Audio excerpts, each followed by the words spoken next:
नमस्कार दोस्तों, स्वागत है आप लोगों का हमारे इस यूट्यूब चैनल पे। आज हम बात करेंगे इक्विटी के कुछ स्टॉक्स के बारे में। आप में से कई लोगों का कमेंट आया था कि इस स्टॉक का एनालिसिस चाहिए। सबसे पहले हम बात करेंगे ओरिएंट होटल स्टॉक के बारे में। ये हम इसका चार्ट देखते हैं, चार्ट क्या बता रहा है।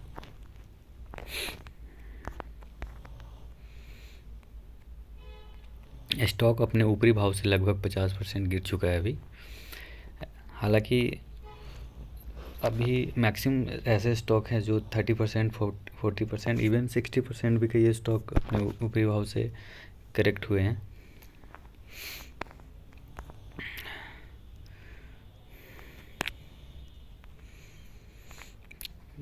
ओरिएंट होटल का यदि आप सपोर्ट यहाँ पे देखते हैं, जो सबसे नियर बाय अभी सपोर्ट आ रहा है मंथली टाइम फ्रेम पे, वो कहीं ना कहीं 93 के आसपास आ रहा है ये। तो अभी स्टॉक प्राइस 100 है, तो होपफुली ये 93 के भाव पे जब आएगी तो वहाँ पे सपोर्ट लेनी चाहिए। या फिर जिस तरह से मार्केट में भी day by day slow and steady गिरावट आ रही है, इस गिरावट को देखते हुए आप ये देख सकते हो कि यहाँ पे कहीं ना कहीं स्टॉक भी वैसे ही डेली काफ़ी टाइम से गिरते आ रही है। तो हम एटलीस्ट 93 के लेवल पे वेट कर सकते हैं कि यहाँ पे एक बाउंस आनी चाहिए यहाँ से। तो यदि आप अभी भी इसे होल्ड कर रखे हो तो फिर कुछ टाइम तक इसे आप होल्ड कर सकते हैं। 93 के लेवल पे एक बार देख सकते हैं कि यहाँ पे सपोर्ट लेती है या नहीं। 93 इसका सपोर्ट लेवल है। यदि यहाँ से बाउंस बैक लेती है, सपोर्ट लेती हुई दिखती है, तो फर्दर ये अप मूव दे सकती है यहाँ से। तो फ़िलहाल इसमें जब आप अब तक एग्ज़िट नहीं हुए हैं तो फिर यहाँ पे एग्ज़िट होने का सलाह नहीं सही रहेगा। तो आप थोड़ा सा वेट करें और एक बार चेक करें कि 93 के लेवल पे जब आती है तो फिर स्टॉक का बिहेवियर क्या रहता है। अब नेक्स्ट स्टॉक हम देखेंगे बजाज हाउसिंग फाइनेंस।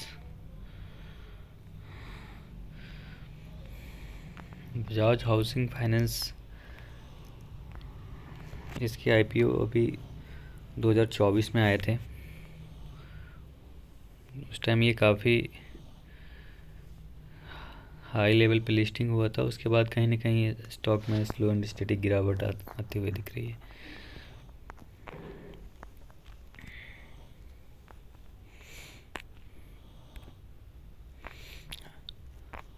स्टॉक अभी टाइम लगेगा, चार्ट पे बहुत ही वीक है ये।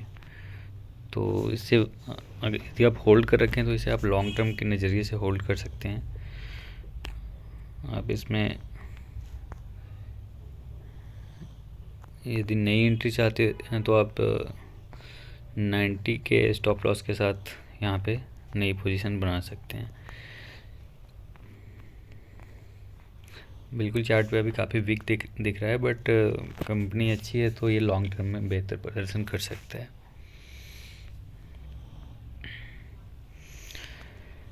एक और कमेंट आया था आप में से किसी का कि SBGLP स्टॉक्स की एनालिसिस। हालांकि मैंने ये इसके चार्ट्स देखे हैं, इसके फंडामेंटल्स भी चेक किए हैं। कंपनी बहुत ही माइक्रो कैप कंपनी है।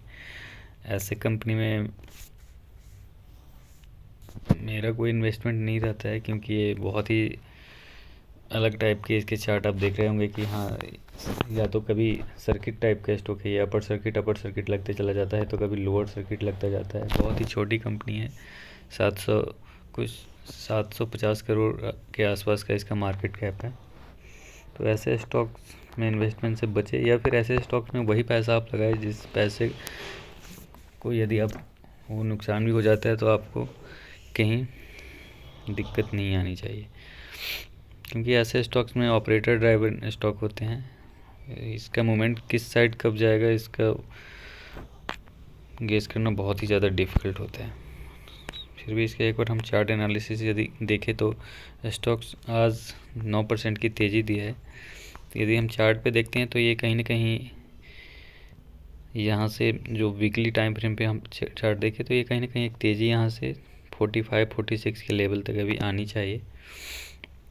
उसके बाद फिर से देखना होगा कि वहाँ से फिर वापस ये बाउंस बैक अपसाइड की तरफ ही करता है या फिर वहाँ से फिर वापस करेक्ट होता है, क्योंकि यहाँ जो एक वीक में यहाँ बहुत बड़ी गिरावट यहाँ पे दिखी थी जब स्टॉक 100 के लेवल से 50 के लेवल तक आ चुका था। तो विद इन वीक, एक वीक में 50% किसी स्टॉक का गिरना, ऐसे स्टॉक्स से दूर रहें।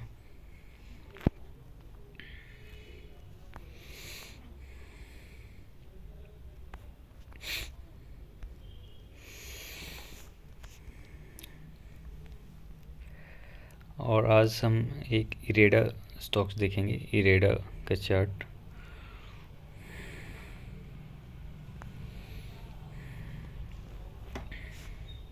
सबसे पहले हम इसे वीकली चार्ट पे देखते हैं, वीकली टाइम फ्रेम पे भी चार्ट क्या बता रहा है।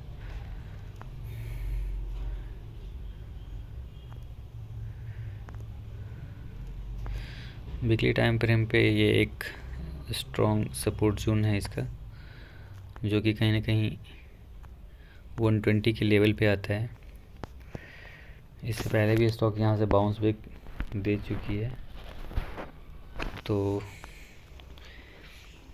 अभी ये स्टॉक 131 के लेवल पे ट्रेड कर रही है। तो यहाँ पे हम देख सकते हैं कि यहाँ पे प्राइस सस्टेन करना चाहिए। जब भी कोई बड़ी गिरावट आती है स्टॉक में तो वो फर्दर फिर आप उसमें एक्सपेक्ट नहीं कर सकते हैं कि स्टॉक गिरने के बाद वापस भी से रिकवरी देती है। वापस यदि जब भी स्टॉक यदि अपने सपोर्ट लेवल पर सस्टेन करती है तो वहाँ पे ये कुछ टाइम तक कंसोलिडेट करेगी, फिर वापस स्लो एंड स्टडी ये फिर अपसाइड डायरेक्शन में मूवमेंट देगी। तो आप ये कभी भी एक्सपेक्ट मत कीजिए कि कोई भी स्टॉक भी से रिकवरी दे देगा यहाँ पे।